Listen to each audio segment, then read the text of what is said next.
upside, yeah, it makes me feel weird. I feel bad.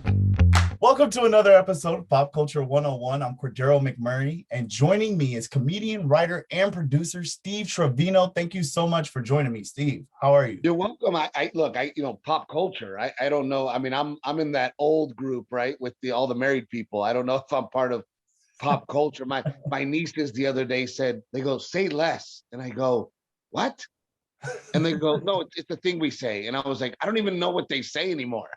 Right. Between that's how LOL. married I am. I love it. I love it. Now you're currently on tour. Talk about that and what it's been like doing stand-up comedy during the pandemic. Well, you know what? I mean, it's good to be back on tour. You know, I was found to be unessential, which hurt, you know, and they sat us down and you know, I wasn't able to tour and it's funny because life gives you these things where you get taught lessons, you know, and one of those things was I was like, oh my God, I'm tired of being on the road. I'm tired of being on, you know, running around the country and I just need a break. Well, they gave me one and it made me realize that I love doing stand-up. I love being on the road and it was just gave me an appreciation for my life and what I do. And we sat there and then all of a sudden Texas let us go back to work and I started talking about my life in quarantine and all the things that I was going through and everybody seemed to relate to that. So we decided to film a special right in the middle of a pandemic and put it out there and it's definitely a stamp in time and I will say that now it feels like there's a little bit of light at the end of the tunnel and people are starting to go out and people are starting to go back to somewhat normal, but I think stand-up's important and I don't think that I'm unessential. I think people need a night out. People need to laugh. People need to have a good time. And I'm happy to provide that. So it's been good.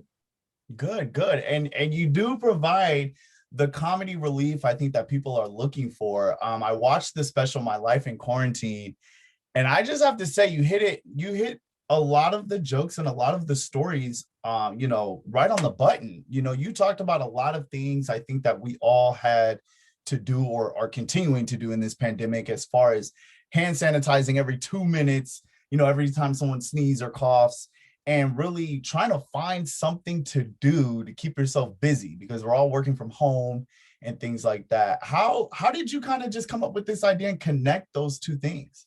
Well, you know, I mean, my comedy specifically is always about waking up every day and the day-to-day man and woman that live together and are married. And, you know, when I went through the quarantine, depression hit in pretty hard for me. And my wife looked at me and goes, we're all going through it.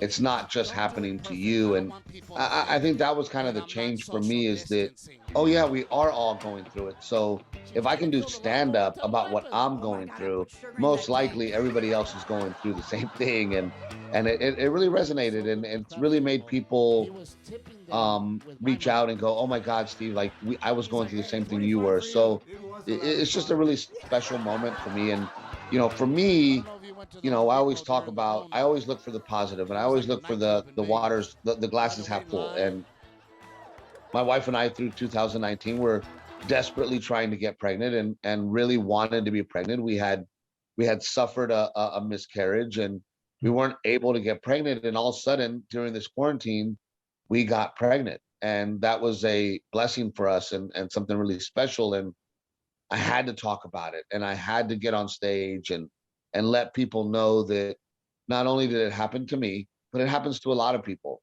So that's another reason the special had to be made, in my opinion, and another way to relate to people that are going through the same things that we're going through. And at the end of the day, was 2020 bad? Yeah, but I wake up today to a beautiful crying baby. So I always look at things are half full. Thank you. Yes, that's awesome. Yes, and no spoilers out there, but I noticed you said, God gave you, may not have given you a lot of things that you wanted, but you are thankful for the things that you do have, but he gave you a lot of necessities, things that you may need. And that just struck a chord. It really put the year into perspective. Well, I always talk about that. And I always say that, I am a spiritual man and I always pray and I always meditate and You know, I always say that God doesn't always give me all the things that I ask for, but for some reason, the things that really matter, he does deliver. And I wanted a little boy, you know, to carry on my name, and I wanted a daughter. And you know, we did have a miscarriage before, and it hurt, but here we are with a beautiful daughter who we named Delilah Ray, and you know, it all seems to work out. And I think having that positive attitude and having the attitude of, you know, I will continue to move forward has, for me at least, paid off. Wow, beautiful. And now one thing that you do that is, you know, just set the bar another level is you love giving back to the community, specifically through an organization called Helicopters for Heroes that benefits veterans. How important is this organization for you? Well, you know what? It's one of those things where, you know, I'm constantly getting hit up on social media. You know, can you help me with this? Can you help me with that? You know, we have a GoFundMe, we have this, and I decided to really get my focus and focus on something that I truly care about, and that's our veterans. And what people don't realize is that we have lost more veterans to suicide than we have in the Vietnam War, and that is a problem.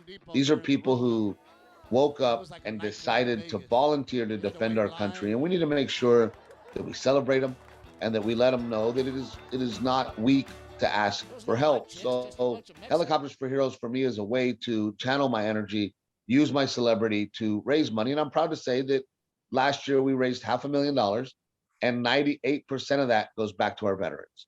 So, you know, it has been an amazing organization, an amazing weekend, and something that I can say, hey, this is what I do. This is where I use my efforts. These are the things that I care about. I mean, of course, I care about a million other things, but you have to take your focus and really zero in on something so that you can really make a difference. And that's what I'm trying to do with Helicopters for Heroes. Awesome. And my last thing, you do a very great job of incorporating your wife who you love, and you call her Captain Evil. I was just laughing at that. That's hilarious. And you bring your son on stage to tell jokes. You really incorporate the family into, you know, what you do for a living. And that's not something that not a lot of people may see. How special is that to incorporate the family and not say, you know, hey, this is me and my family's private. I know you keep some things, but how important is that? Well, for me, I mean, it's very important because as a Mexican American, you know, we are not represented well in the media. We are not, you know, we are always the gardener. We are always the gang member, the prisoner, the help. And I wanted to show America a real Mexican American family that truly exists. And I think there's a lot of Mexican American families out there just like mine. And if Hollywood is not going to show my family on TV or in movies, I will. And that's exactly why I do what I do. And I also want to share with the fan, which I call family, all the people out there that support me. I want to show them the real Captain Evil, my wife, my family, my son, and let them know that the things I talk about are very real and very honest. And to me, honesty is important. To me, being open is important.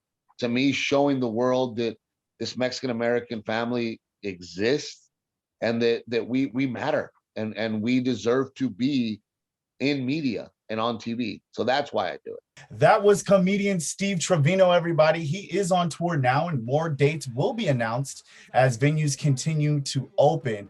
For more information, visit our website at christv.com. And before we go and head out, always remember, if it's pop culture, it goes through me. I'm Cordero McMurray, Chris 6 Sunrise.